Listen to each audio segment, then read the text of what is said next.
দুর্গাপুরে খবর জানাচ্ছি আপনাদেরকে, যেখান থেকে যে অভিযোগ আসছে যে ভাড়া নেবার নাম করে বৃদ্ধ দম্পতি বাড়ি দখল হয়েছে। তৃণমূল কাউন্সিলরের বিরুদ্ধে বাড়ি দখলের অভিযোগ, বাড়ি ভাড়া চাইতে গেলে হুমকি এবং শাসানির অভিযোগ। দুর্গাপুরে বেনাচিতের ঘটনা এটি। বৃদ্ধ দম্পতি অভিযোগ যে 1 বছর আগে বাড়ি ভাড়া নেন দুর্গাপুর পুর নিগমের 27 নম্বর ওয়ার্ডের কাউন্সিলর। ঠিক তাদের মুখে শোনা যাক কি অভিযোগ করছেন। খুব আতঙ্কিত, ভীত সন্ত্রস্ত হয়ে আছি। প্রথমে আমরা 7-8 মাস ধরে ভাড়া বন্ধ, চাইতে গেলেই আমাকে আমার মিসেসকে নানা রকমভাবে ভয় দেখানো হতো। বলা হতো যে আপনাদের এখানে মানহানি মামলা আনবো, মেন্টাল হ্যারাসমেন্ট চার্জ আনবো। আপনারা ভাবেন কি আমি কাউন্সিলর? হ্যাঁ, আপনারা কী করেন দেখে নেবো। আমরা ভাড়াও দেবো না, ঘরও ছাড়বো না। আমার মিসেসকেও যা তা বলে অপমান করেন। আমি মাননীয় মুখ্যমন্ত্রীকে আমরা অশেষ ধন্যবাদ জানাই যে আমরা এটা দেখে আমাদের মতো বৃদ্ধরা খুবই আশ্বস্ত হয়েছি আমরা যে এরপরে হয়তো আমরা সুরাহা পাবো। কারণ আমরা যেভাবে ভীত সন্ত্রস্ত হয়ে যাচ্ছি একের পর এক হুমকির দ্বারা, এবং আমরা আমাদের বাসস্থান, যেটা আমি শেষ পুঁজি দিয়ে আমি এর বাড়িটা তৈরি করেছিলাম, সেই বাসস্থান আমরা ফিরে পাবো। আমি এখন ভাড়া বাড়িতে আছি, সেই ভাড়া বাড়ি থেকে উঠে এসে আমরা এখানে থাকবো, এই আশায় আমরা বুক বেনা আছি। আমরা ভাড়া বাড়িতে আছি, মাধ্যমে আমরা কত দৌড়াদৌড়ি করবো, থানা কত দৌড়াদৌড়ি করবো। উনি চাইতে গেলে ভয় পেতে। অভিযোগকারী বক্তব্য তো শুনলেন, কিন্তু যার বিরুদ্ধে অভিযোগ তিনি কি বলছেন শুনবো। এটা সম্পূর্ণ মিথ্যে। প্রথমে আমি বলি এটা সম্পূর্ণ মিথ্যে, এরকম কোনো ঘটনা ঘটেনি এবং ভাড়া দিচ্ছে না, এটাও সম্পূর্ণ মিথ্যে। উনি এটা কোনো পরিকল্পনা মাফিক করছেন।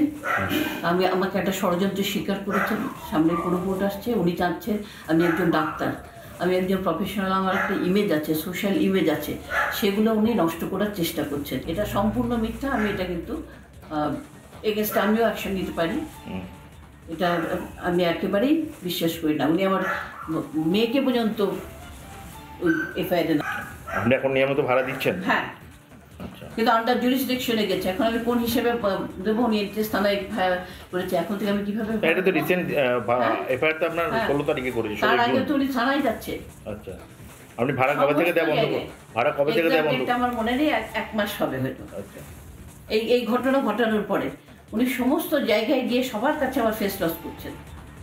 আপনারা শুনলেন যে বাড়ি ভাড়া নিয়ে দখলের অভিযোগ তৃণমূল কাউন্সিলরের বিরুদ্ধে, এবং ভাড়া চাইতে গেলে হুমকি ও শাসানি সুবিচারে আশায় এবার মুখ্যমন্ত্রীর কাছে আবেদন করছেন তারা। দেখে এই বিষয়টা আরো বেশি স্পষ্ট হবে, দেখাবো আপনাদেরকে একটি বিশেষ প্রতিবেদন। দেখুন,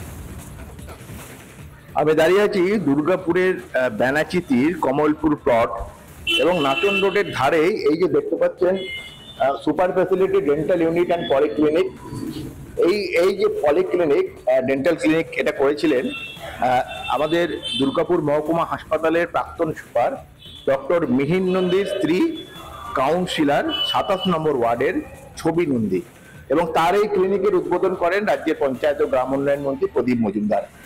কিন্তু এই ঘরের যিনি ল্যান্ডলর্ড, যিনি মালিক, তিনি কার্যত মানে বলা যেতে পারে নিজ গৃহে পরবাসী হয়ে আছেন।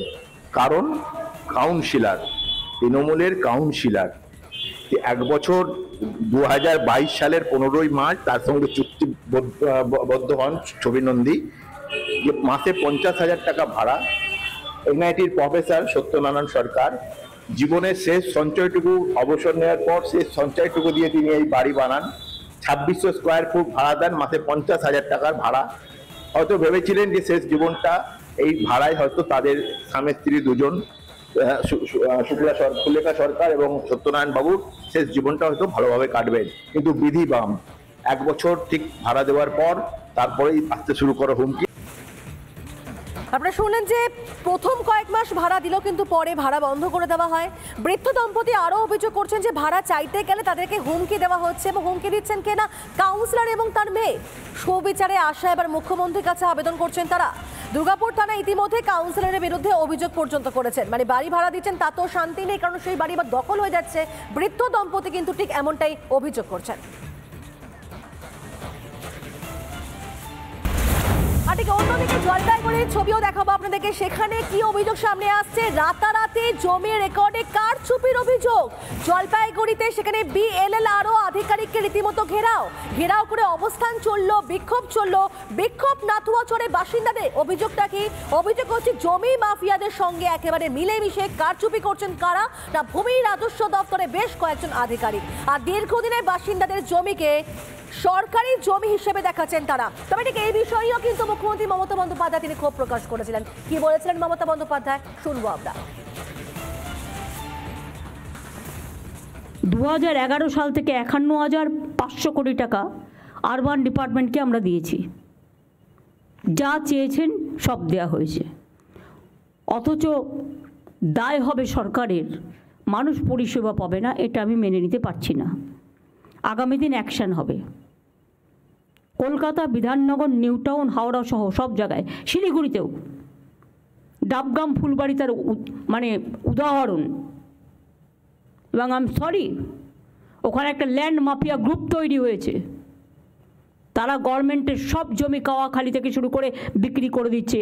এটা নিয়ে আমি অলরেডি তদন্তের নির্দেশ দিয়েছি। এক্ষেত্রে পুলিশও লোকাল ইনভলভ আছে, ল্যান্ড ডিপার্টমেন্টও ইনভলভ আছে। বিবেক, তোমাকে দায়িত্ব দেওয়া হচ্ছে ল্যান্ডের, বিএলআরও ডিএলআরও 1% তুমি ভালো পাবে, বাদবাকি সবটা শেষ করে দিচ্ছে। Land bank, land use policy, land map সব ডিপার্টমেন্ট থেকে এবং স্টেটের চেয়ে নাও, এবং দরকার হলে রিসাপেল করো। মুখ্যমন্ত্রী হুঁশিয়ারি দিয়েছেন, কিন্তু তারপরেও জমি দখল বন্ধ হচ্ছে না। দখল করছে কারা না শাসক দলের নেতারা। মানে ছবিটা দুর্গাপুর হোক বা জলপাইগুড়ি হোক বা যে কোনো প্রান্ত হোক না কেন, সরকারি হোক বা বেসরকারি সম্পত্তি হোক না কেন, মুখ্যমন্ত্রী মমতা বন্দ্যোপাধ্যায় হুঁশিয়ারি সার, কিন্তু ছবিটা একেবারেই বদলাচ্ছে না, দখল একেবারেই বন্ধ হচ্ছে না। মুখ্যমন্ত্রী হুঁশিয়ারিটাই সার হয়ে দাঁড়াচ্ছে, দখল বন্ধ হচ্ছে না।